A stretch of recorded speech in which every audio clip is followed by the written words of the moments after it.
Aku masak itu shopping yang gak bawa apa.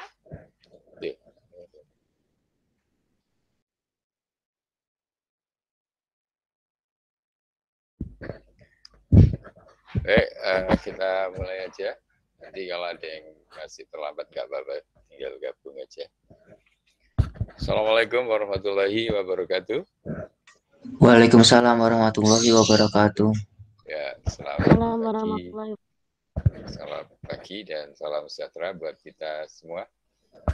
Oke, kita lanjutkan kuliah pengenalan pola kita ya. Ya, minggu lalu sebenarnya kita sudah selesaikan untuk yang deep learning, tapi kalau misalnya masih ada yang penasaran, boleh diskusi lewat grup saja ya. Karena kita sudah mencoba 2 framework setidaknya, yaitu menggunakan TensorFlow dan Keras ya. Dan studi kasusnya kan juga sudah menggunakan studi kasus yang real. Nanti Anda tinggal mengganti dengan data Anda sendiri. Jadi Anda boleh nyari data-data sembarang ya. Oke, setelah ini saya tunjukkan.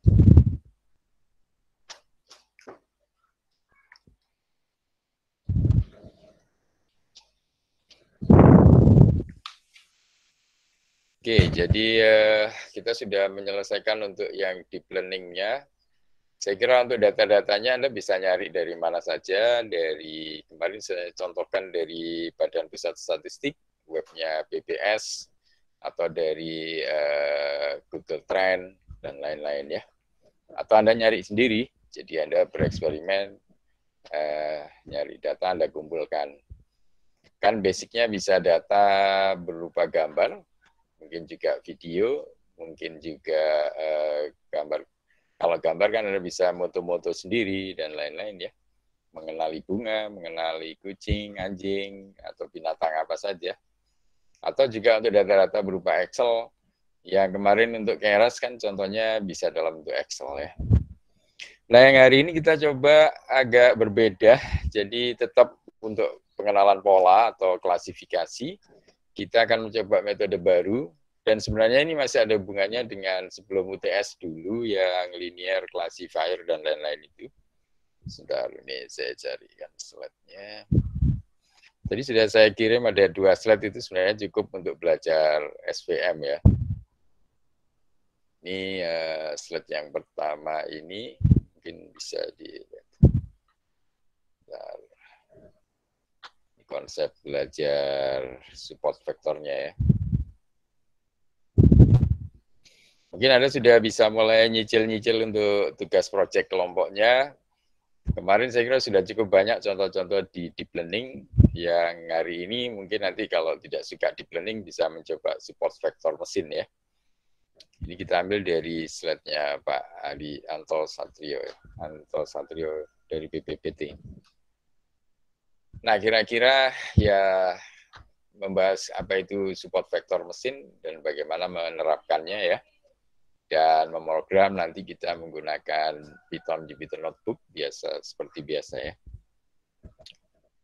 Dan bagaimana teknik untuk proses pelatihannya dan pengujiannya dan bereksperimen dengan support vektor mesin dan lain-lain ya. Oke, itu studi kasusnya nanti bebas Anda mungkin bisa ngambil dari yang tadi saya kasih alamat downloadnya juga bisa. Nah ini algoritma ini sebenarnya sudah lama, tapi lebih kuno yang neural kemarin ya.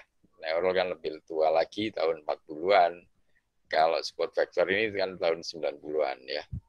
92.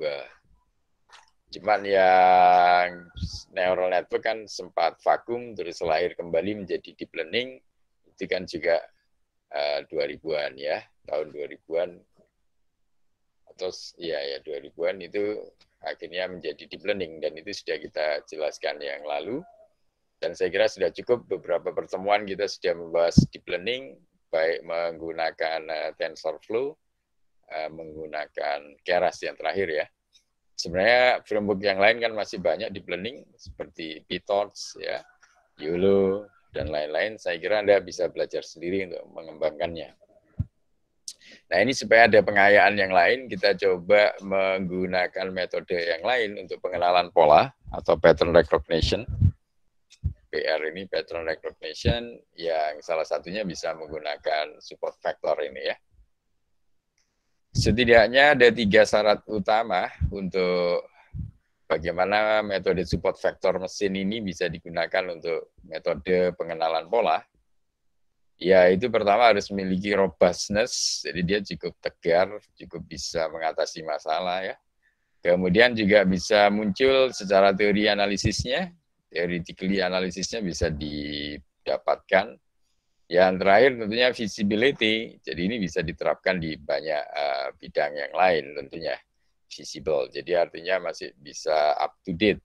Dan kalau Anda cek di Science Direct, nah, saya selalu referensinya Science Direct ya. Di Science Direct kan kalau Anda ketik support vektor mesin, sampai penelitian terbaru pun masih ada ya. Anda bisa coba cek di Science Direct. Kata kuncinya pakai Science Direct. Jadi kalau Anda nanti bingung mencari untuk topik riset proyek kecil kita, ataupun mungkin nanti bisa saja lanjut ke skripsi. Tahun lalu juga ada mahasiswa yang lulus skripsinya menggunakan support vektor mesin untuk pengenalan ikan itu ya, yang pernah saya ceritakan. Anda ketikkan saja SVM atau support vektor mesin di Science Direct, nanti akan muncul support vektor mesin atau SVM. Di Science Direct nanti akan muncul sampai hari ini atau penelitian sampai 2021. Ini akan Anda temukan banyak sekali riset-riset kelas dunia ya ini. Ada banyak sekali ya, 2021. Dan penerapannya juga cukup menarik. Salah satunya misalnya ini personality classification dari user Facebook ya. Untuk mengklasifikasi bagaimana personalitas dari seseorang ya, menggunakan apa? Big Five personality ya, ini salah satunya menggunakan support vaksin, support vektor mesin. Dan di Science Direct ini enaknya sebagian juga open access. Karena open access maka Anda bisa download. Nah, bentuknya seperti ini ya. Yang bisa di-download seperti ini. Nanti Anda bisa muncul papernya. Tetapi kalau misalnya tidak keluar downloadnya, berarti dia tidak open access. Nah, Anda tinggal lanjutkan cari yang lain. Nah, ini misalnya ada lagi tuh. Nah, ini juga menggunakan support vektor mesin. Jadi kalau Anda ikuti terus ke bawah, saya kira juga akan banyak yang open access yang bisa di-download. Dan ini semua menerapkan algoritma support vektor mesin ya. Nah, bahkan ini ada salah satu optimasi dari support vektor mesin bisa dilakukan menggunakan penggabungan algoritma dengan particle swarm optimization atau PSO ya. Nah, ini untuk cryptocurrency forecasting. Waduh, ini menggabungkan SVM yang berbasis PSO ya. Jadi cukup banyak dan ini kebetulan open access, Anda nanti boleh download. Jadi kata kuncinya adalah support vektor mesin spasi SVM di Science Direct. Nanti akan Anda dapatkan. Yang open access tentunya bisa Anda download seperti ini bentuknya. Nah, kan biasanya Anda disyaratkan untuk membuat atau mengacu paper. Saya kira jika usah bingung-bingung tinggal nyari di Science Direct saja nanti untuk skripsi dan lain-lain. Tentunya ini berkelas dunia, jadi ini karena kelasnya internasional, jadi cukup berkualitas paper-papernya. Oke, saya lanjutkan lagi konsep bagaimana support vektor mesin bekerja ya.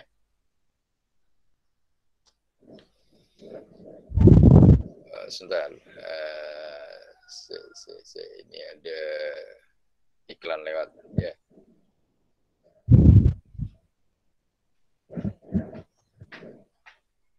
Oke, kita lanjut kembali.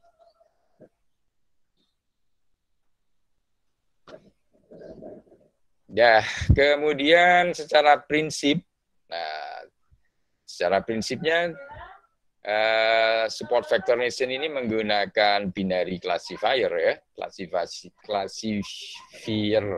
pengklasifikasi biner ya, binary classifier ya.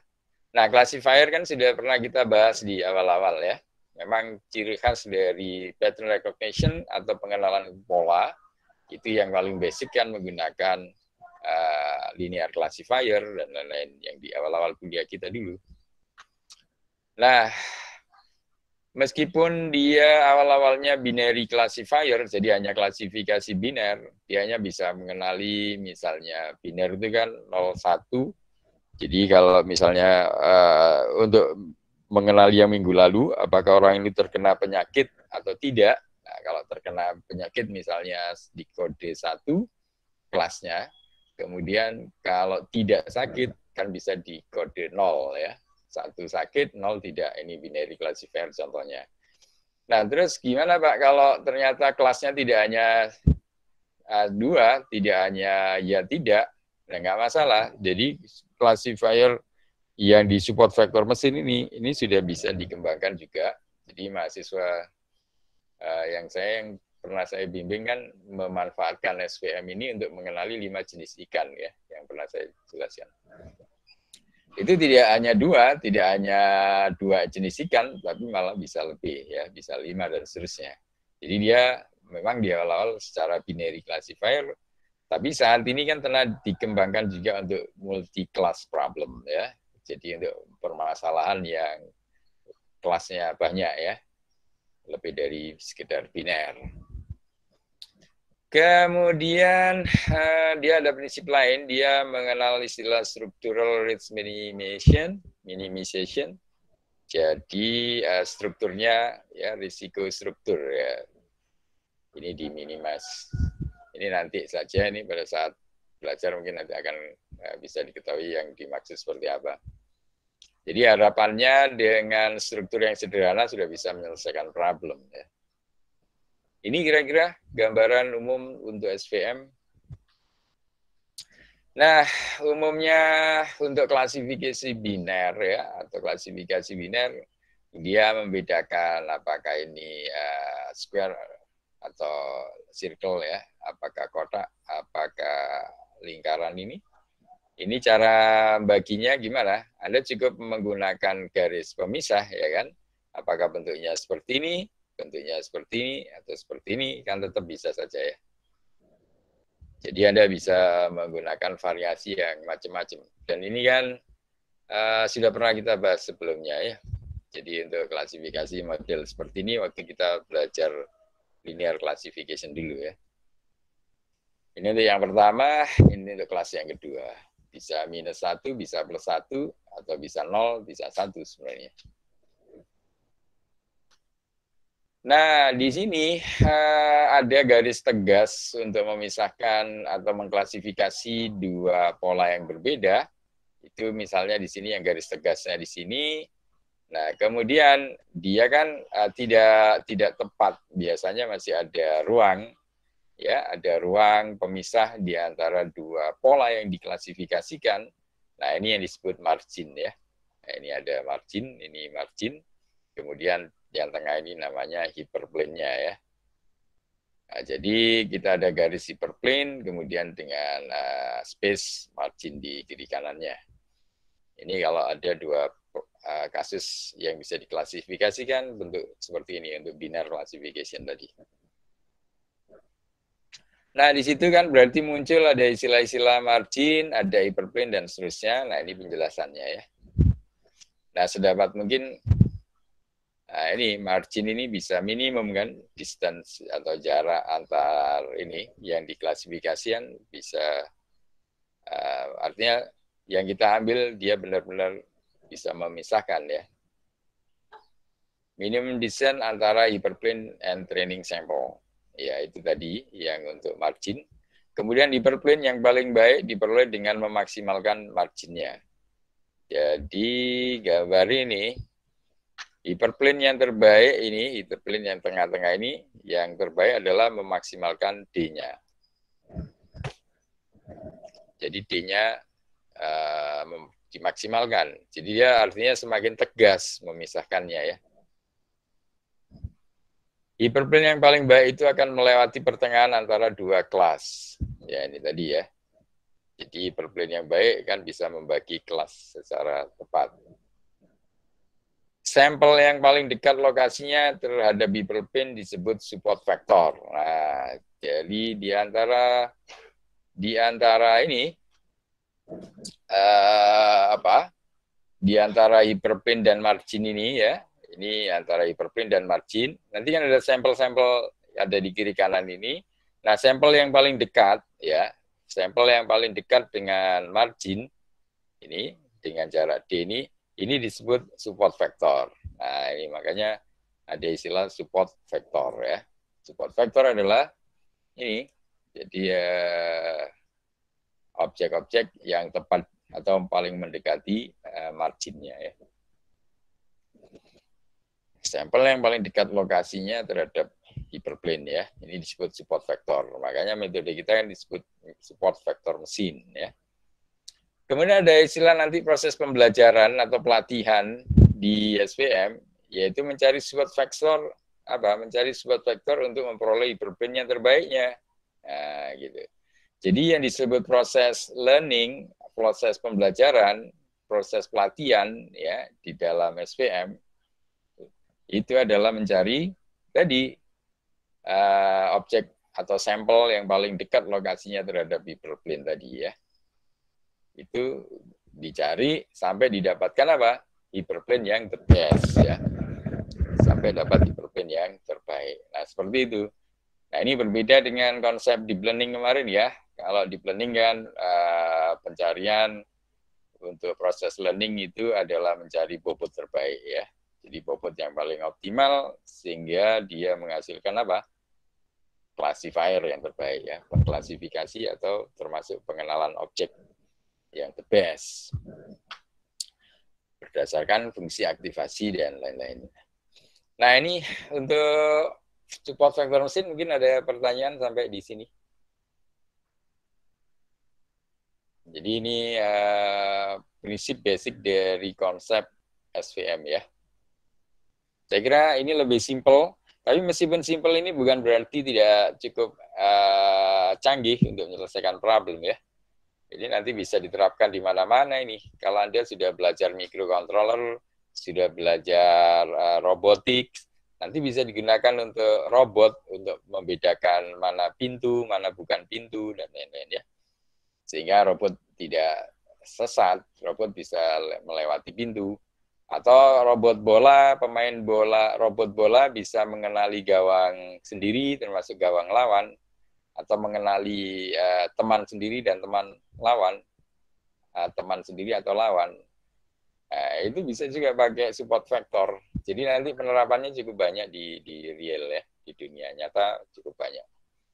Dan support vector ini sebenarnya cukup menarik menurut saya kalau Anda mau pelajari juga tidak terlalu sulit. Dan contoh-contoh di internet juga sudah cukup banyak.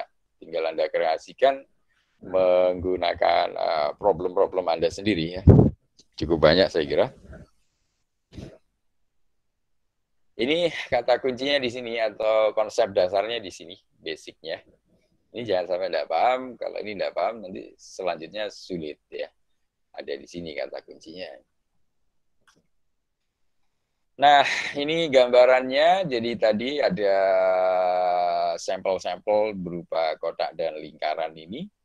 Nah, ini yang kita sebut hiperplane ini. Kita akan mengoptimalkan the best hiperplane-nya ini. Jadi pilihan terbaiknya adalah hiperplane terbaik, kemudian dimaksimalkan maksimal di marginnya, dan kemudian ada objek yang paling dekat dengan margin, ini disebut support vector ya. Nah, ini tadi apakah posisi di sini ya dia lebih dekat ke objek yang lingkaran atau yang lebih dekat dengan yang persegi ya. Nah, ini D-nya berbeda ya. Kalau di sini tadi misalnya disebut D1, kemudian yang dekat persegi disebut D2. Nah, Anda bisa hitung jaraknya kira-kira. Jadi D2 kan berarti lebih besar dari D1 ya. Nah, atau bentuk yang lain seperti ini, maka di sini kalau ini Anda sebut D3, maka di sini bukan D3 ya. Maka sehingga D3 lebih besar dari D2 dan D1 tadi. Jadi kita ada beberapa opsi untuk menempatkan hyperplane-nya ini, untuk memisahkan, untuk membagi bidang, persegi, dan lingkaran ini ya. Jadi beberapa posisi hyperplane akan menentukan juga marginnya, ya kan, dan lain-lain cara-cara optimal dari hyperplane. Ini, atau seperti ini bentuknya. Nah, kebetulan ini yang D4 tadi bisa misalnya tepat seperti ini marginnya. Ya, di sini berarti D4 ini yang paling bagus ya. D4-nya lebih besar dari D3, D3 lebih besar dari D2, D2 lebih besar dari D1 ya. Nah, kemudian berarti kalau kita sudah dapatkan hyperplane dan sudah dapatkan margin dan sudah menemukan beberapa support factor di sini, nah kita bisa memvisualisasikan lebih bagus seperti ini ya. Sehingga kita misalnya punya, ini adalah objek-objek posisinya ini ya, pada X1, X2, dan seterusnya, terampus, artinya dibentuk array ya, kolom. Kemudian kita punya fungsi dari X ini, ya, fungsi dari X ini adalah ini, W bar kali X bar, apakah dia lebih besar dari apa ini?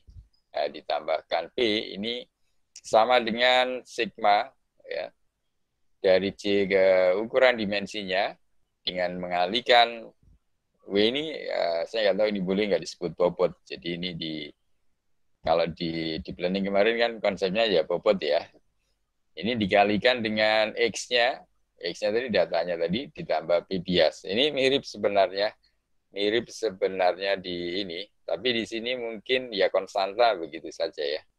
Jadi atau ini adalah gradien ya, seperti itu kan, ini adalah persamaan garis sebenarnya ya. Persamaan garis ini kan mirip yang waktu kita pelajari persamaan linear ya. Jadi gradien dikalikan nil ini variabel x-nya ditambah konstanta ya. Nah, seperti ini. Jadi karena bentuknya ini adalah persamaan garis, maka didekati dengan ini persamaan garis ya. Nah, yang disebut W itu ini, ya, ini dari misalnya ini adalah koordinatnya, maka koordinat ini kan kita akan mendapatkan nilai W ini ya. Ini nilai W ini adalah kemiringan ini deh, slope dari bentuk hyperplane-nya ya. Kemiringan dari hyperplane. Nah, ya, kemiringan dari hyperplane. Kemudian B-nya, nah B-nya yang mana? B-nya adalah B adalah konstantanya ya. Jadi ini W ini tadi, ini W-nya yang ke sini, ada siku di sini W. Oh ini jangan-jangan B-nya ya. Konstanta ini jarak dari koordinat ke hyperplane. Fx sama dengan plus 1, kemudian Fx minus 1 itu untuk yang di bawah dari hyperplane, sedangkan yang di atas hyperplane X plus 1 ya. Ini W-nya itu yang siku-siku ini ternyata. Jadi ini yang kalau kita ambil sudut siku-sikunya, maka di sini disebut W ya.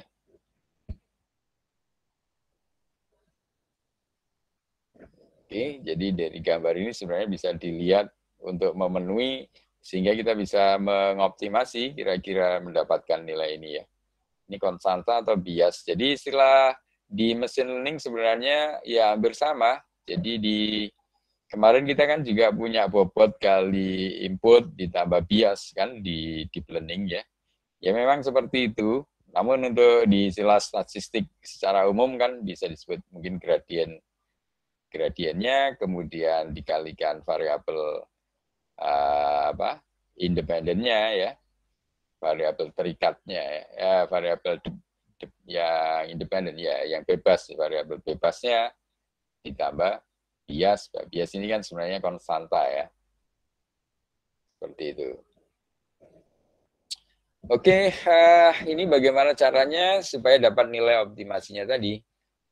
Ya, yang harapannya adalah dia bisa membagi secara tepat ya, mengklasifikasi dengan baik, mendapatkan nilai hyperplane the best-nya ya. Nah, di sini problemnya berarti kan, bagaimana diulang-ulang atau dilakukan pelatihan agar pasangan-pasangan tadi nilai-nilai untuk W dan B yang the best ya. Supaya apa? Ya ini supaya kita kan bisa memisahkan X1 tadi ya. Sedangkan Y-nya kan hasil klasifikasinya. X1 dan seterusnya ini kan adalah nilai-nilainya ya.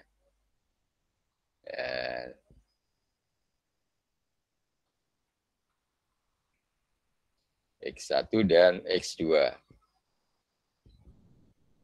Jadi koordinat dari masing-masing posisi ini.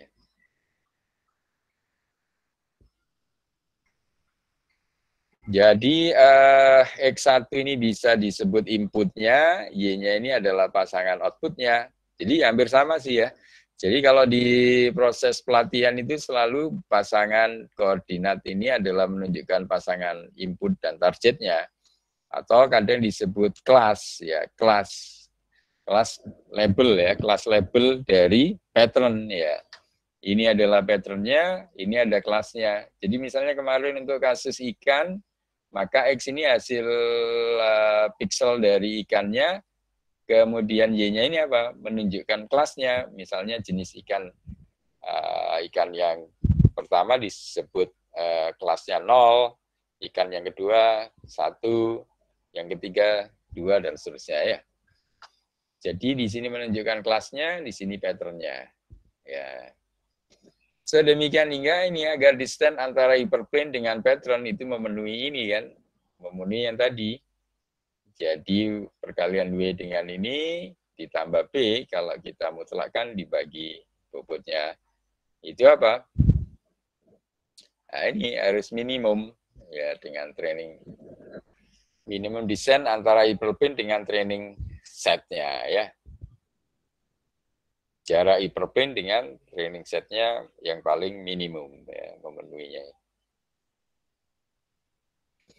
Nah ini prosesnya kan bisa dicari yang terbaiknya, yang the bestnya untuk W dan B. Ya, jadi pada prinsipnya sebenarnya mirip ya, mirip dengan waktu kita belajar deep learning, cuma bedanya ini digunakan untuk persamaan garis ya, digunakan untuk mendapatkan ini persamaan garis ini ya, dengan variasi W dan B yang bermacam-macam ya, sehingga dia dibalkan hyperplane yang paling mendekati training set ya, sekumpulan data latihnya.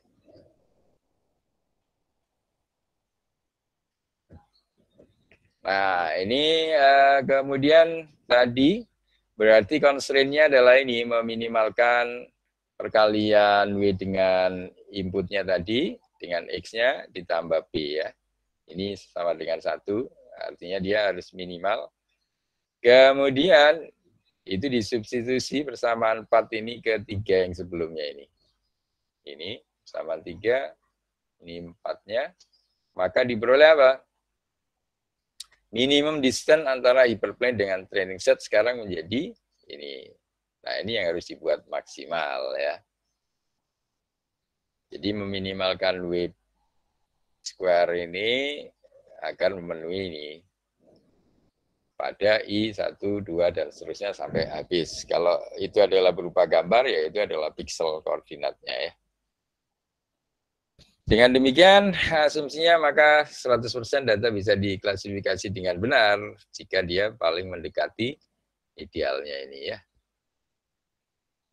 Seperti itu saja prinsipnya. Jadi kalau kita bisa tepat mendapatkan W dan B-nya ini, ya, maka kita akan mendapatkan tepat hyperplane yang the best ya untuk membedakan atau mengklasifikasikan dua objek yang berbeda ini. Seperti itu saja prinsipnya, dan kemudian kita sudah punya ini. Berarti inilah konsep dasar dari apa support vector mesin ya. Mungkin sampai di sini ada pertanyaan?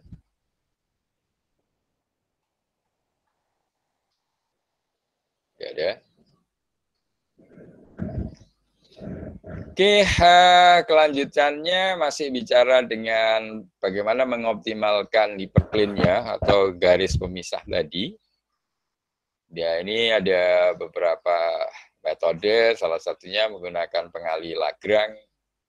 Saya kira mungkin boleh aja di ini, tapi intinya adalah kalau kita di orang komputasi, di komputasi kan tidak terlalu pusing dengan persamaannya. Kita kan persamaan ini sudah menjadi function biasanya ya, sudah menjadi algoritma ya. Jadi kalau di kita nanti misalnya tinggal nyari contoh bagaimana bentuk Lagrange multiplier ini dalam bentuk function. Nah, kan biasanya kalau sigma ini nanti Anda akan menjadi pengulangan ya, menjadi looping kalau di function, di fungsi atau di dalam apa komputasi ya, di dalam algoritma. Anda kan nggak terlalu ambil pusing dengan bentuk persamaannya, tapi Anda sudah menjadi lebih ke komputasi numeriknya. Jadi sigma ini nanti menjadi loop atau looping kalau di komputasi. Apakah Anda menggunakan for, ya, apakah menggunakan while, ya. Ya ini nanti biasanya selama terpenuhi ini, maka nanti dia akan lebih mudah untuk mendapatkan nilai tadi ya, nilai yang optimal. Jadi secara prinsip seperti itu. Ini ya hampir mirip sebenarnya ya, tapi ini dibantu dengan pengali Lagrange.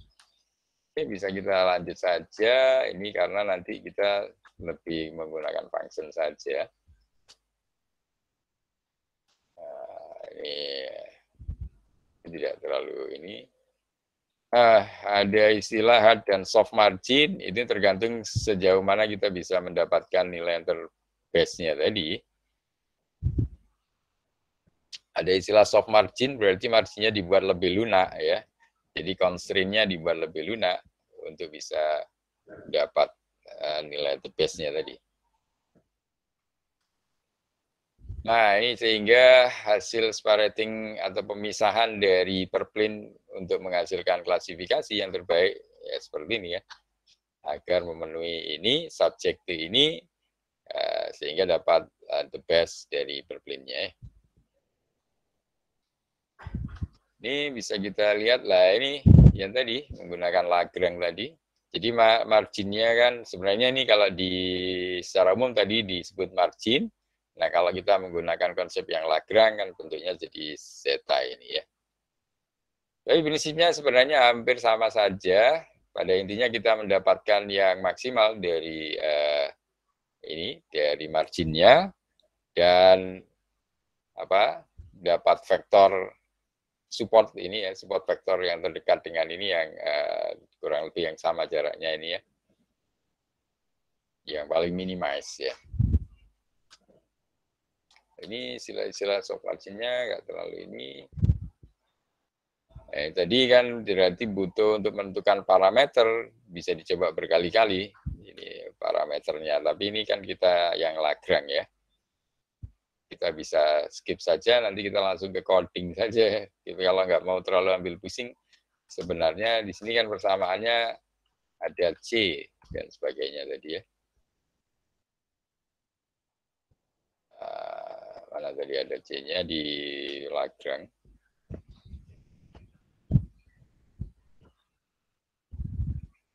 Yang menggunakan Lagrange multiplier.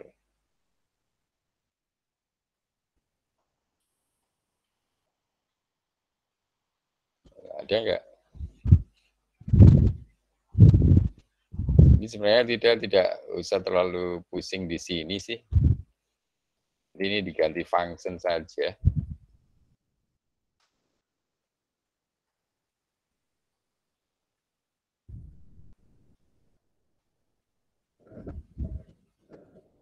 Hasilnya sebenarnya mirip yang tadi juga, akhirnya dapat hyperplane yang bisa memisahkan dengan baik ya.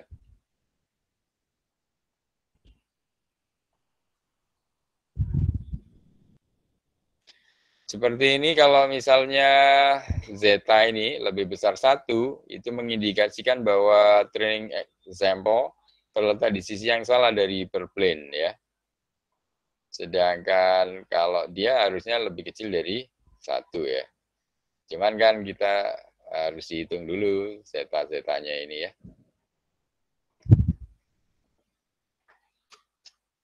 Nah ini C-nya muncul di sini, jadi sebenarnya zeta tadi untuk margin tadi dihitung di sini, kemudian dikalikan sebuah parameter, parameternya adalah C, ini ditambahkan dari setengah dari W kuadratnya, itu harus minimal.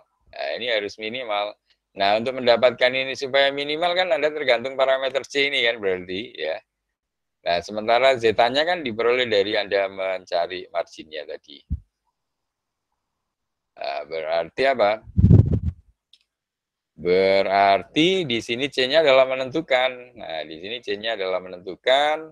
Nah, sehingga muncul ada penentuan parameter C ini ya.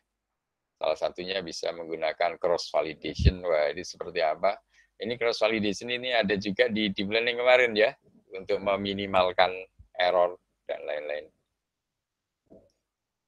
Oke, mungkin tidak terlalu detail juga kalau mau ada ini sebenarnya di konsep trial and error-nya tadi itu, supaya mendapatkan the best C-nya. C-nya kalau dapat nilai yang terbaik, maka dia bisa apa? Z-nya nggak boleh lebih dari 1 dong ya. Ini. Oke, ini bisa kita lanjut saja. Nah, ini ada istilah kernel dan non-linear.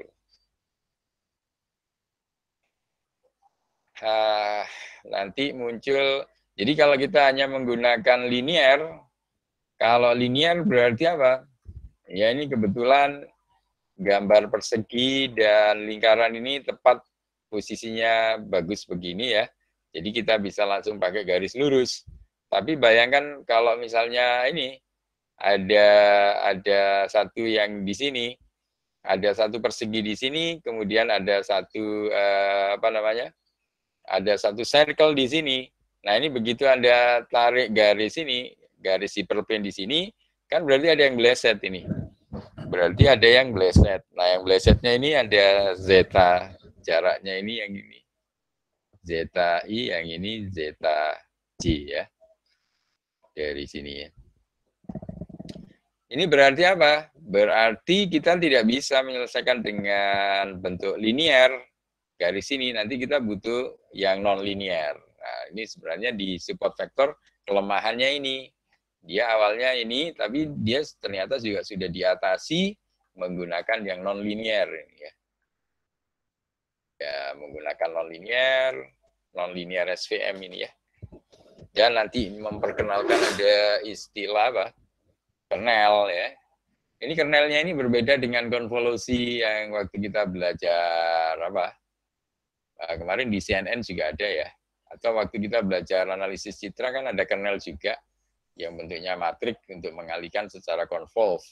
Nah di CNN, di convolutional neural network kan juga kita kenal istilah ini juga ya, pengali ya, matriks pengali. Nah tapi di sini nanti menyatakan fungsi saja, jadi agak berbeda kernel di support vector mesin dan kernel di yang kemarin kita pelajari di analisis citra dan mungkin di convolutional neural network CNN-nya deep learning yang sebelumnya ya. Tapi kita ikuti aja, nanti ada persamaan dari kernel atau fungsi kernel di SVM. Berbeda dengan kernel di situ. Pak, kenapa disebut kernel? Ya sudah, kita ngikut saja karena kita hanya memanfaatkan ya ini ya, sama seperti Anda kalau belajar Linux kan ada istilah kernel juga, itu berbeda lagi malah, itu malah dekat ke sistem operasi kan beda lagi kernel.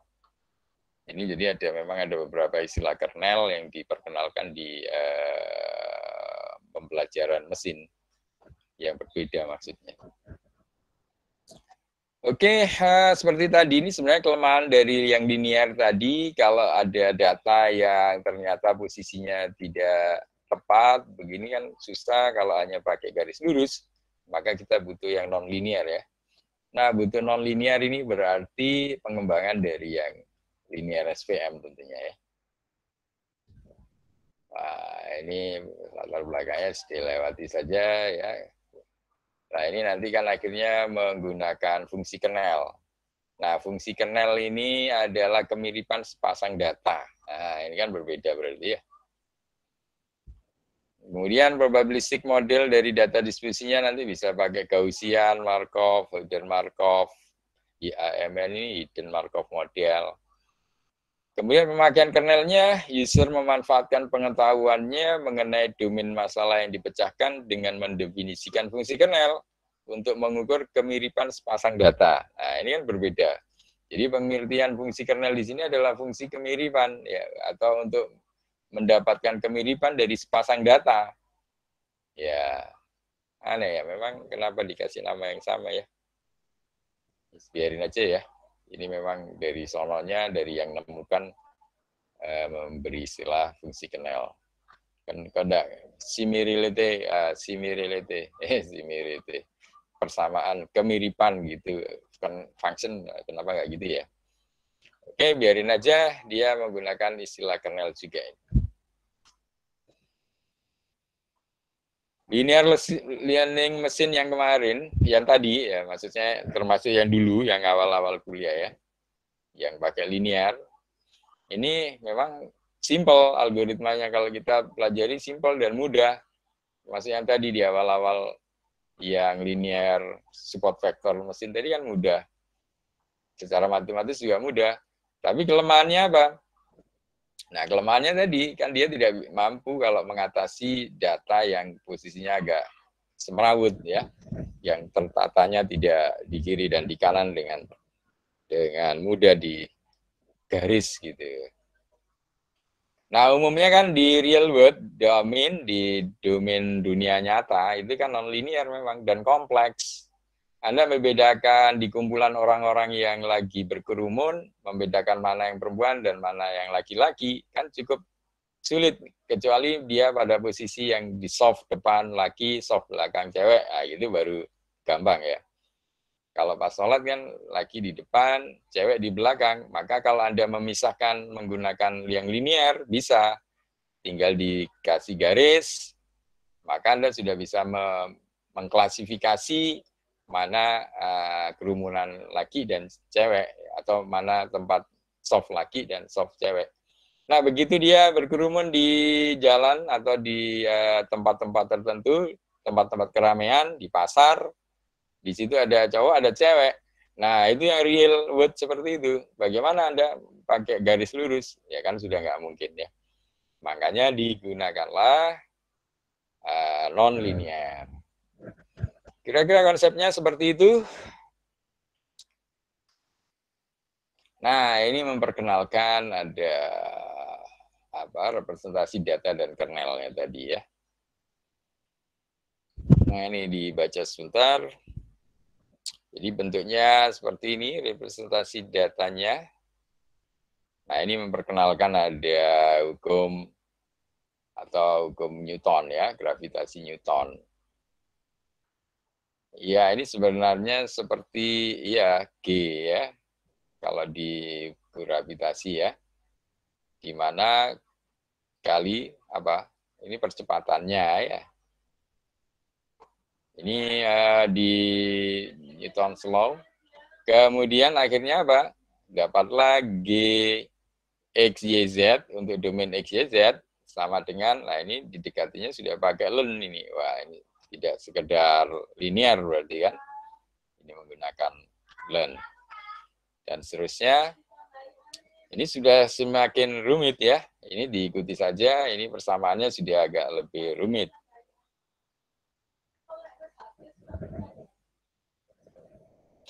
Nah, harapannya nanti terakhir bentuknya seperti ini. Nah, setelah kita menggunakan yang agak representasi datanya seperti ini, bentuknya yang terakhir ini. Nah, harapannya yang terakhir ini kan sudah linear ya. Ini persamaan 21-nya ini berupa persamaan linear. Jadi yang tadinya ada square-nya ini kayaknya nggak tidak garis lurus kan, paling tidak bentuknya kuadrat. Kalau gambar itu melengkung kan. Nah, ini bisa dirubah juga menjadi linear. Nah, menjadi bentuknya seperti ini. Berarti bisa dipecahkan dengan linear mesin kan. Nah, itu. Ini untuk representasi data dan kernelnya. Jadi awalnya seolah-olah nggak bisa diselesaikan secara linear, tapi bisa ditransformasi ya, dinyatakan dalam bentuk linear dengan menggunakan ini, len ini ya, dengan fungsi len. Nah, akhirnya bentuknya kira-kira penggambarannya seperti ini. Jadi representasi data dan kernelnya ya.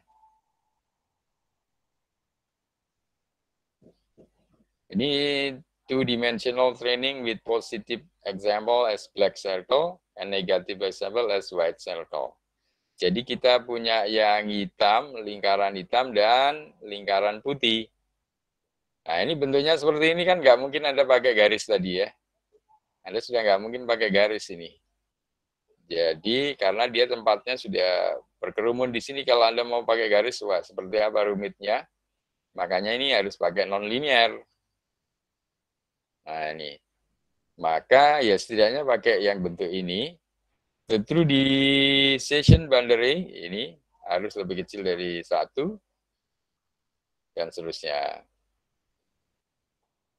Kemudian the same data after mapping into 3-dimensional input space. Nah setelah dirubah menjadi bentuk 3 dimensi, bentuknya seperti ini, ya kan?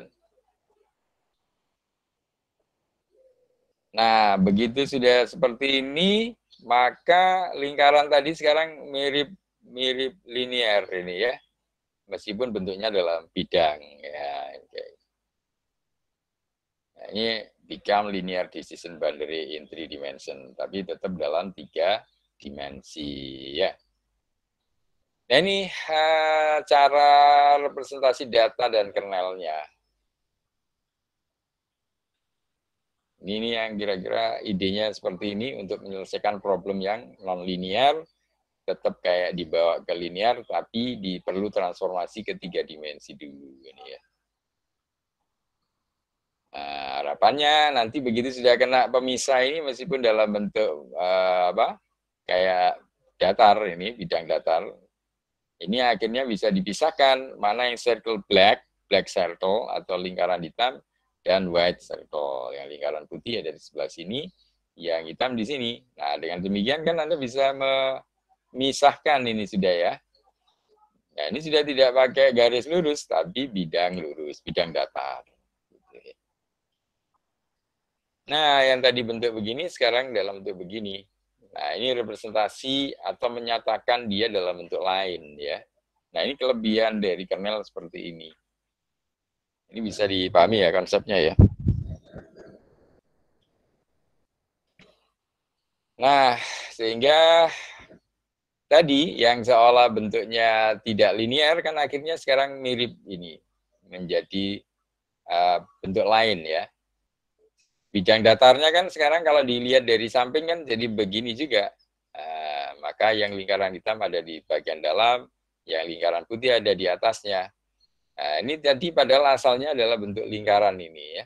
Yang semrawut, kita mau memisahkan semrawut, tapi kita representasikan, kita nyatakan dia dalam domain 3 dimensi, sehingga waktu kita amati, dia bisa dapat persamaannya yang dalam bentuk keluar ininya, keluar apa? Hiperplane yang tadi, yang awal tadi, meskipun lewat muter-muter dulu ke 3 dimensi. Nah, sehingga kita punya ini ada padanan atau persamaan dari data ya, yang kita sebut kernel tadi ya. Mana tadi ada istilah kernel? Oh, enggak ada. Kernel kemiripan sepasang data ya. Oke, representasi data seringkali mampu menyederhanakan satu problem ya. Tadi kan dari pernyataan yang bulat di sebelah kiri, Ini begitu kita representasi dalam bentuk 3 dimensi, kan ketemu ini hyperplane, seolah-olah hyperplane tapi meskipun dalam bentuk bidang ya, bidang datar. Nah, ketika diamati dari samping kan bentuknya seperti ini. Nah, ini kan dengan sendirinya, dengan demikian representasi tadi dalam bentuk lain itu mampu menyederhanakan masalah ya. Data yang dipetakan ke ruang vektor berdimensi lebih tinggi, tadi kan dari 2 dimensi ke 3 dimensi, memiliki potensi lebih besar untuk dapat dipisahkan secara linear. Nah, ini adalah cover teoremnya ya, teorema cover. Nah, masalahnya apa? Semakin tinggi dimensi suatu data akan mengakibatkan tertimpa kutukan dimensi tinggi. Waduh, curse of dimensionality. Artinya apa? Ya nanti mungkin ada yang hilang, yang complexity yang kemudian disederhanakan kan mesti ada sesuatu yang dibayar ya. Apa diantaranya turunnya generalisasi model. Modelnya jadi kita nggak umum lagi ya. Meningkatnya komputasi yang diperlukan. Nah, komputasinya kan jauh lebih susah. Kalau kita menyelesaikan dalam 3 dimensi ini tentunya codingnya semakin ampun-ampun ya. Artinya semakin susah daripada menyelesaikan ini. Tapi ini kan nggak bisa diselesaikan juga karena bentuknya seperti ini, dia tidak beraturan. Antara yang mau dipisahkan circle black atau black circle dan white circle-nya. Memang itu yang harus dibayar dan itu yang memang menjadi solusi bagi SVM agar bisa mengatasi problem yang non-linear tadi. Nah, maka disinilah digunakan ada istilah konsep kernel. Jadi pernyataan data dalam bentuk lain akan dipermudah menggunakan konsep kernel. Konsep kernel berarti fungsi-fungsi yang sudah diketahui secara umum. Jadi nanti didekati pakai fungsi apa, begitu. Nah, ini sekedar pembanding saja kalau menggunakan perseptron ya. Yo, yang ini tadi ya, di multilayer. Tapi ini kan kita fokusnya di SVM-nya aja. Nah, sehingga untuk non-linear classification dalam SVM, nah ini tadi kan seperti ini kan nggak bisa kita selesaikan pakai garis lurus, maka kita pokoknya pakai garis seperti ini. Nah, ini kita rubah ke 3 dimensi, atau pokoknya ke dimensi yang lebih tinggi, maka bentuk ini bisa kita dekati pakai hyperplane yang dalam bentuk datar, ini dalam bentuk bidang. Sehingga apa? Kita kan bisa memisahkan yang persegi maupun yang lingkaran ya. Ini input awalnya seperti ini solusinya dalam high dimensional feature space, dalam ruang fitur dimensi tinggi ya. Nah, ini menariknya sebenarnya SVM, sehingga Anda tidak perlu berkecil hati. Dia kalau dibilang cuman pakai SVM aja, maksudnya nanti pas Anda skripsi direndahkan atau diremehkan, walau cuma pakai SVM. Itu karena dianggap pakai yang linear ya. Yang linear support factor. Nah, Anda kan bisa pakai yang non-linear ini. Nah, silakan kalau Anda mau menyelesaikan problem pakai SVM, pakailah yang non-linear ini. Ini jadinya memang lebih canggih ya. Dan kita lihat di Science Direct tadi, tidak bisa diremehkan. Jadi SVM ini masih diteliti terus. Jadi SVM ini akan cukup digemari orang sampai sekarang ya. Karena ini dari pemindahan ruang vektor ini ya, dari 2 dimensi menjadi 3 dimensi, nah ini sudah luar biasa algoritmanya ini. Jadi konsepnya memang mirip hyperplane yang bentuk tadi, yang garis, tapi garisnya sekarang dalam bentuk garis datar, malah bidang bentuknya ya. Nah ini kan luar biasa menurut saya ini algoritma SVM ini, terutama yang non-linear ya. Nah, ini tadi pemetaan implisit ke fitur space. Nah, sekarang kita punya ruang fitur jadinya. Nah, di sini ya. Jadi kita punya ruang fitur. Nah, linear learning mesin dapat ditulis dalam 2 bentuk, primal form dan dual form. Ini yang pertama tadi, yang primal, atau yang dual yang bentuknya yang lebih kompleks ya. Nah, hipotesis function dapat direpresentasikan sebagai kombinasi linear training point, sehingga decision rule-nya dapat dievaluasi berdasarkan perkalian inner product ya, atau perkalian dot product antara test point dan training point ya.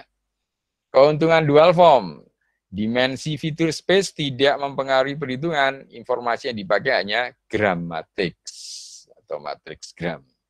Ya nanti ya intinya dalam bentuk matriks itu ya.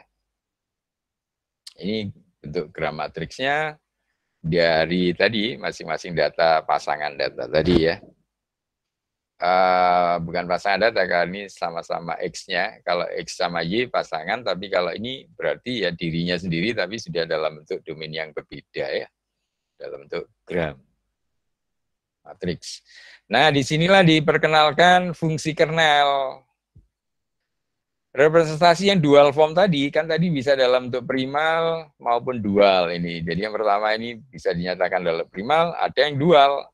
Ya, jadi kita menyatakan linear learning machine tapi bisa dinyatakan dalam primal dan dual. Nah, yang dual ini, yang di bawah itu, nah itu kan seperti ini bentuknya ya. Sehingga di sini juga ada C, di sini juga ada C. Ini ya, C ini. Ini C untuk X1, satunya C untuk X saja. Nah, bisa dihitung secara implisit, yaitu tidak perlu mengetahui wujud fungsi pemetaan C-nya, bagaimana memetakan dari sebuah X ini ke nilai lain, jadi C dari X, tidak perlu mengetahui fungsi wujud pemetaan C-nya, melainkan langsung menghitungnya lewat fungsi kernel. Nah, inilah akhirnya diperkenalkan K ini sebagai fungsi kernel, yaitu di mana di dalamnya adalah X, Y, dan X-nya. Jadi X, Y, dan X ini kita dekati dengan fungsi kernel. Ya. Seperti itu. Nah, fungsi kernel kan nanti bisa dipilih-pilih fungsinya, sehingga kita akan dapatkan nilai yang sebenarnya untuk mendekati CX dan CX saja. CX index dan CX ini. Ya. Nah, ini gunanya nanti fungsi kernel adalah untuk menyelesaikan problem ini ya. Nah, contoh-contoh fungsi kernel, nah, kita bisa mendekati dengan polinomial, itu bentuknya seperti ini, di mana X dan Y-nya adalah pangkat D. Ini baru ada, mungkin kita sebenarnya tadi X index dan X, nah ini kita bisa ganti dengan apapun kan sebenarnya. Kita bisa gunakan juga untuk X dan Y. Ya, X dan Y kan nanti bisa merepresentasikan atau menyatakan X itu inputnya, Y-nya adalah kelas labelnya atau objek apa targetnya. Nah, selama memenuhi fungsi ini, asalnya memang ini, asalnya adalah K, X, Y, dan X saja ya, X saja, X, Y bar, dan X saja. Nah, ini kan bisa diganti-ganti dengan nilai X, Y, dan X sembarang. Nah, kita nyatakan saja dalam bentuk lain. Nah, misalnya K dari XY. Nah, untuk yang polinomial kan bisa bentuknya seperti ini. Pangkat D, D ini adalah pangkat polinomialnya. Pangkat berapa? Polinomial 2 ya, pangkat 2. 3, 3, dan seterusnya.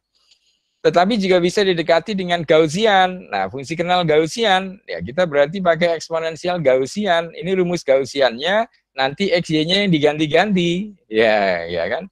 Di mana si ini sigma dari yang Gaussian ini kan bisa ditentukan. Ya, penting dia positif. Nah, ini. Artinya kita bisa mendekati tadi dengan fungsi Gaussian. Kita juga bisa mendekati dengan fungsi sigmoid. Nah, gitu. Ini adalah contoh-contoh fungsi kernel dengan fungsi-fungsi yang sudah umum. Nah, yang umum kan ada polinomial, Gaussian, sigmoid. Tujuannya apa? Tujuannya bisa dapat nilai CXY dan CX saja di sini yang masuk ke dalam fungsi apa? Fungsi dual tadi. Fungsi dual itu apa? Atau representasi dari bentuk dual tadi apa? Itu adalah ini. Adalah bentuk dari persamaan linear learning machine. Nah, ini ya. Kita akan menyelesaikan ini, tapi dengan mengganti CXY dan CX ini dengan kernel. Nah, jadi makanya fungsi kernel di sini bukan kernel di yang sebelumnya kita bahas di convolutional neural network, kalau di sana kan dia matriks pengali. Kalau di sini ada hanya menggantikan fungsi ini saja, tetapi didekati dengan fungsi yang kita sudah umum. Contohnya apa? Ya ini bisa polinomial, Gaussian, sigmoid, dan lain-lain. Ya. Oke, jadi saya kira inilah prinsip dari penggunaan kernel di dalam support vektor mesin ya. Ini yang tadi, sehingga kita bisa dapatkan bentuk sederhananya. Nah ini misalnya kan kita sudah dalam bentuk begini, nah bentuk yang rumit ini kita sederhanakan sekarang menjadi fungsi kernel ini saja ya. Ini penurunannya sehingga kita dapatkan kernelnya ini. Nah kernelnya ini kita bisa ganti dengan polinomial, Gaussian, sigmoid, dan lain-lain ya.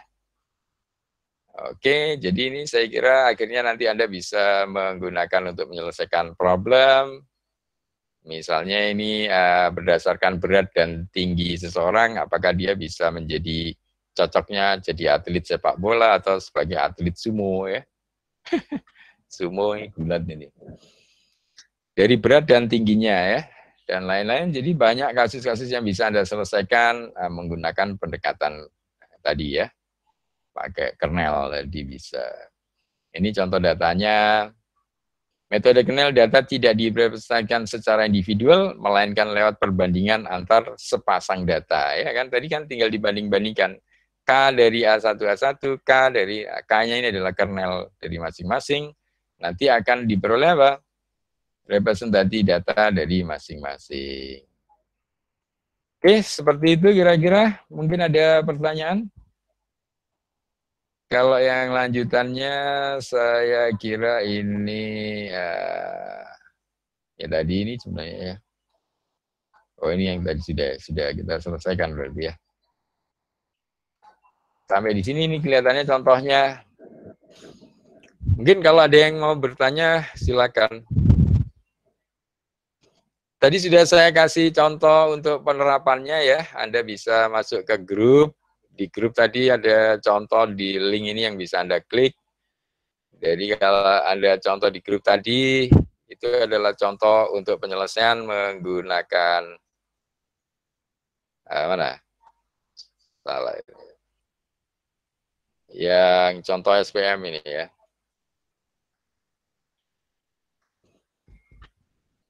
Ini Anda boleh download, nanti Anda jalanin dulu, nanti mungkin kita lanjutkan. Saya nggak tahu minggu depan libur nggak ya? Tanggal 17, oh enggak. Tanggal 17 enggak libur. Nggak jadi libur. Tanggal 17 itu kan tadinya libur cuti diganti, jadi nggak libur jadinya. Lah, ini Anda kan bisa lihat dari contoh yang tadi saya kasih linknya. Ini Anda kerjakan selama ini sambil liburan, kan Anda juga enggak mudik kan. Jadi nanti oleh-olehnya ini aja, belajar SVM. Di sini sebenarnya kalau Anda download cukup bagus, contoh SVM di Python ada, di R ada, Anda pakai yang Python aja. Di sini juga ada kebutuhannya apa saja. Nanti Anda harus import, ini Anda install beberapa yang dibutuhkan. Nah, library yang dibutuhkan tentunya scikit-learn. Scikit-learn cara installnya udah tahu ya. Ini pakai pip spasi install scikit-learn. Atau tulisan scikit-learn-nya ya dicoba seperti ini dulu ya. Kemudian nanti Anda juga butuh pandas ini kalau Anda bekerja dengan file Excel dan lain-lain. Kemudian Anda butuh numerical Python-nya ini numpy. Anda install juga. Dan kemudian Anda butuh untuk ngeplot hasil visualisasinya dalam bentuk kurva dan sebagainya. Anda install juga yang matplotlib-nya ya. Jadi ini Anda perlu seperti ini. Ini untuk Python ya. Nah, nanti bisa membuat hasil klasifikasi seperti ini. Nah, ini nanti Anda bisa mengklasifikasikan mana yang circle black, mana yang yellow ya. Seperti ini. Ini kan Anda bisa mengklasifikasikan meskipun dia tidak 100%, tapi kan sudah banyak yang benar ya. Ya, ini ada yang lolos satu ini harusnya kan nggak di klasifikasi tapi dia masuk black. Nah, ini berarti salah, tapi nggak apa-apa. Yang penting kan paling sudah di atas 90%, sudah bagus. Yang tadi, di konsepnya tadi kan ada variasi nilai-nilai C, parameter C, dan gamanya itu bisa dirubah-rubah. Itu akan menghasilkan bentuk klasifikasi yang berbeda ya. Nah, tadi tuningnya untuk memperbaiki linear support vector mesinnya kan bisa dengan mendapatkan berbagai nilai W dan P-nya tadi ya. Atau kalau di sini ya tuning C dan gamanya, itu akhirnya bisa mengklasifikasi lebih baik ya. Dan seterusnya, jadi Anda bisa pelajari dari skrip yang ini, Anda sesuaikan dengan konsep yang kita pelajari hari ini. Ini kalau saya jalankan di tempat saya, sebenarnya juga nggak ada masalah. Oh, kalau di contoh tadi masih butuh satu library namanya Seaborn. Seaborn ini biasanya memang dipakai di statistical computation. Jadi dia butuh Seaborn juga, Anda install ya. Cara install library harusnya sudah paham ya. Jadi cara menginstal library Anda harusnya sudah paham. Tinggal masuk ke command prompt. Kemudian apa? Tinggal ketikkan pip spasi install nama library-nya ya. Kalau Pandas ya Pandas, Seaborn ya Seaborn ya. Scikit-learn demikian juga. Cuman mungkin yang Scikit-learn agak sedikit berbeda. Anda boleh cek di Google cara instalasinya ya. Jadi setiap kali Anda install kan lewat command prompt pakai pip spasi install nama library-nya. Nah, khusus yang Scikit-learn ini ditambahi Scikit gitu depannya ya. Ini kalau Anda klik cari di Google kan ada caranya, nanti Anda masuk ke PyPy ya. Cari yang PyPy, nah ini PyP ini ya. PyP ini nanti Anda ditunjukkan caranya. Di PyP itu ditunjukkan tinggal di copy, dijalankan di command prompt.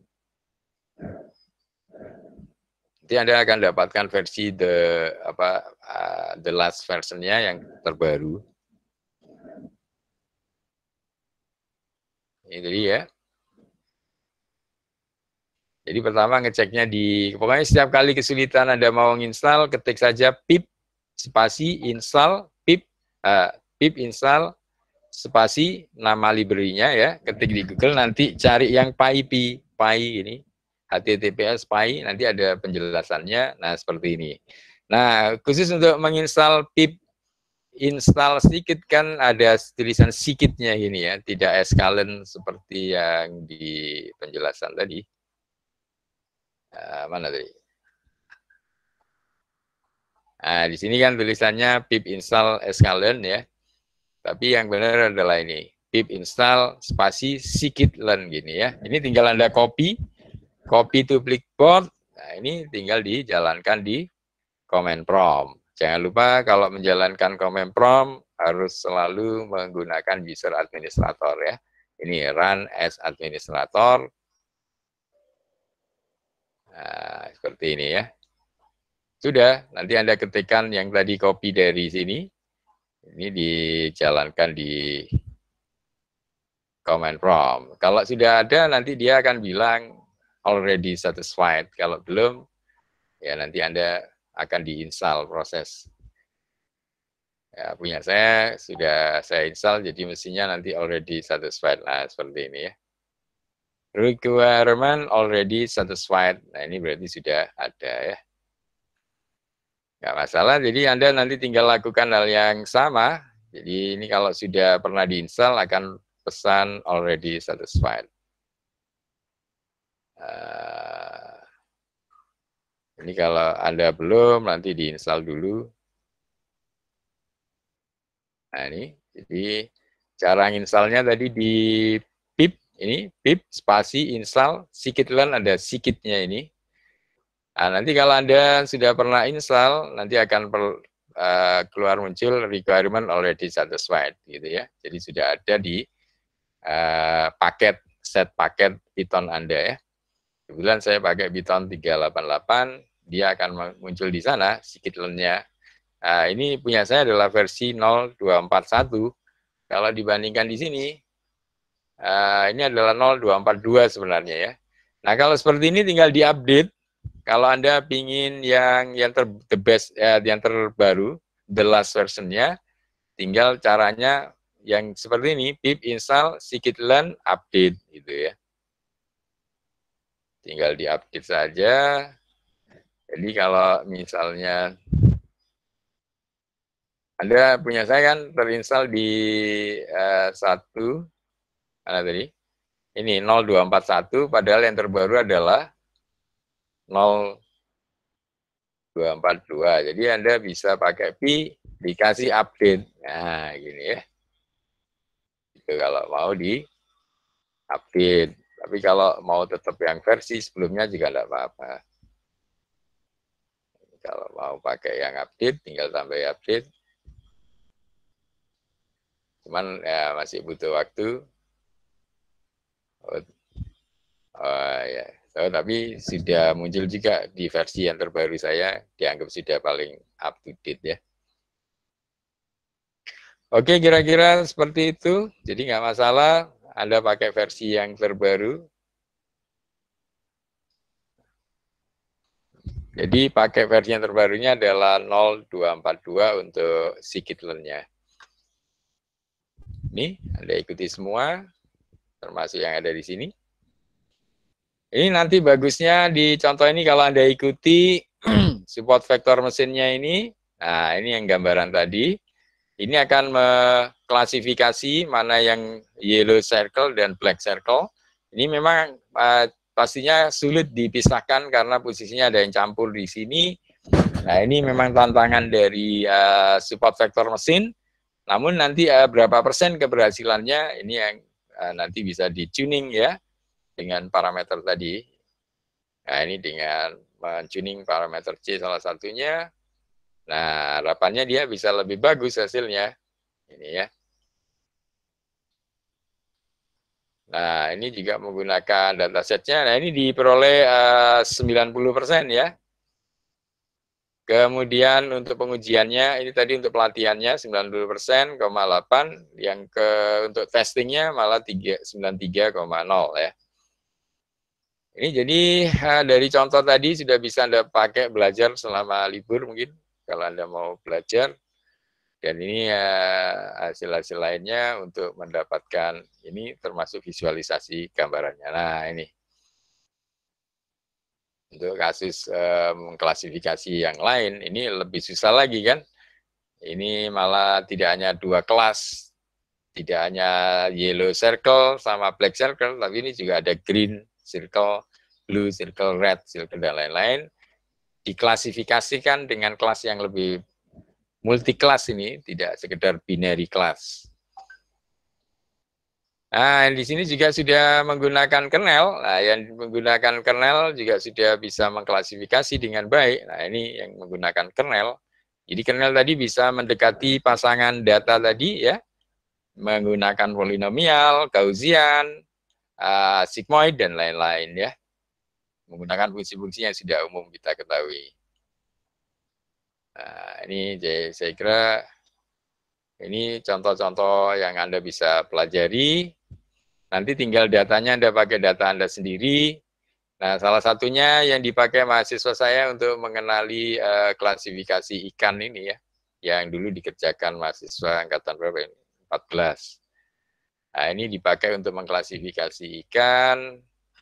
Ini contoh-contohnya, ini yang pernah saya jelaskan, dia menggunakan ini untuk mengenali jenis-jenis ikan ini ya. Nanti Anda contoh-contoh di internet cukup banyak.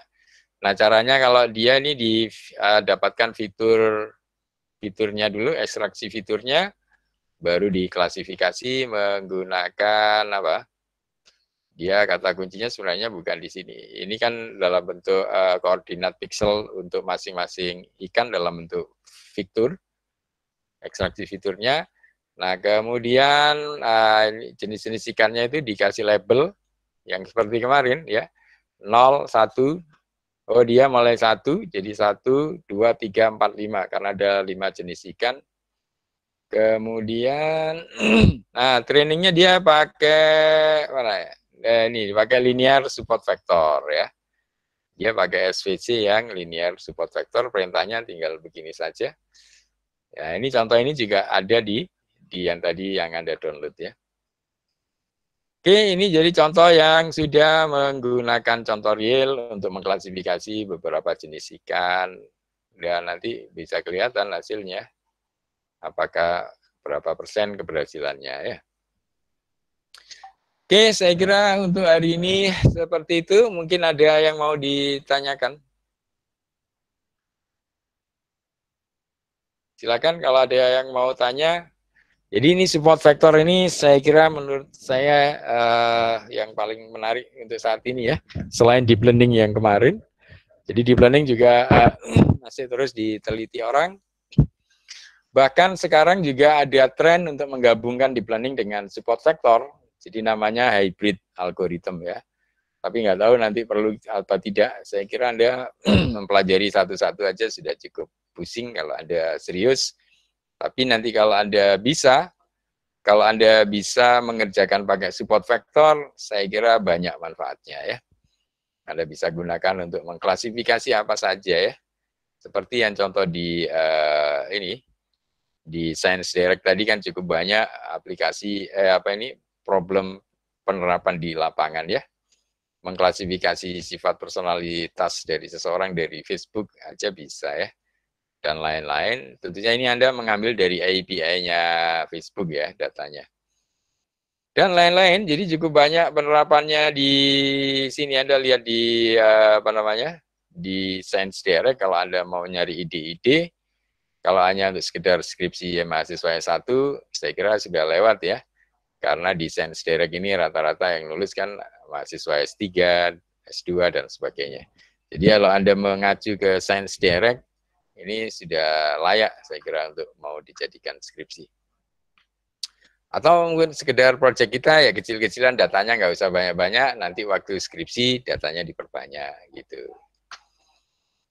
Oke, ada yang mau ditanyakan mengenai support vector mesinnya?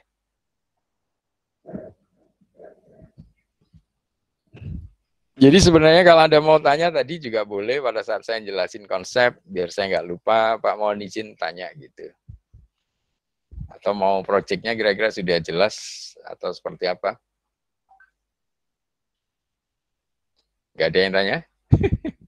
Mau dicoba dulu ya? Baik, Anda coba dulu saja selama libur mungkin tadi yang skrip saya kasih linknya, Anda coba pelajari, disesuaikan dengan konsep yang kita pelajari hari ini. Jadi solusi support vector machine terutama untuk linear classification problem itu juga sudah diatasi sama support vector dengan menggunakan non-linear namanya ya, non-linear support vector machine, dan salah satunya dengan memanfaatkan function-function kernel ya, fungsi-fungsi kernel yang sudah umum kita ketahui, sehingga nanti tinggal di-tuning parameter dari masing-masing fungsi kernel itu, maka kita sudah bisa mendapatkan kemiripan datanya, kemiripan pasangan datanya, sehingga kita bisa mengklasifikasikan dengan baik. Saya kira itu teori atau konsep SVM hari ini. Mungkin habis ini selamat ini ya, mungkin sebentar lagi Anda sudah mungkin berhari raya. Saya juga mohon maaf lahir batin jika ada yang kurang berkenan, dan juga mungkin selama ini kalau misalnya Anda kurang jelas juga boleh mendiskusikan tetap di grup. Jadi ya apa-apa yang sudah kita pelajari harapannya nanti bisa Anda manfaatkan ya. Baik, kalau tidak ada pertanyaan untuk konsep support vector mesinnya, mungkin kita bisa lanjutkan insya Allah kapan-kapan. Mungkin harapannya sih kalau tanggal 17 Anda sudah masuk ya tanggal 17, tapi kita lihat nanti. Tapi rasanya 17 masuk karena tidak jadi cuti ya, tidak jadi cuti. Cuma ya tentunya masih terbawa suasana lebaran biasanya anak-anak, tapi ya nggak apa-apa, yang penting Anda jangan lupa untuk menyicil tugas proyeknya ya. Tugas proyeknya juga tetap dikerjakan. Nanti itu saya kira manfaatnya banyak. Anda bisa lanjut juga untuk skripsi dan lain-lain yang mungkin untuk mempercepat kuliah Anda bisa lulus 7 semester ya. Saya kira demikian. Mungkin kalau ada yang kurang nanti masih bisa Anda diskusikan di grup. Selamat menjalankan ibadah puasa bagi yang menjalankan. Dan tentunya selamat tetap melanjutkan belajar mandiri untuk support vektornya. Dan kita coba terapkan di berbagai macam permasalahan. Saya kira demikian. Saya cukupkan dulu kuliah kita hari ini. Dan nanti biasanya kalau ada yang ketinggalan masih bisa melihat di YouTube, cuman biasanya agak lama ya, mungkin semingguan. Tapi bisa juga dapat dari grup tadi materinya bisa dibaca-baca sendiri saya kira. Saya kira demikian. Terima kasih atas kehadirannya. Jangan lupa tetap menjaga kesehatan. Saya akhiri sampai di sini. Terima kasih. Wassalamualaikum warahmatullahi wabarakatuh. Waalaikumsalam warahmatullahi wabarakatuh. Terima kasih, Pak. Ya, sama-sama. Sama-sama. Mohon maaf lahir batin, Pak. Ya, sama-sama.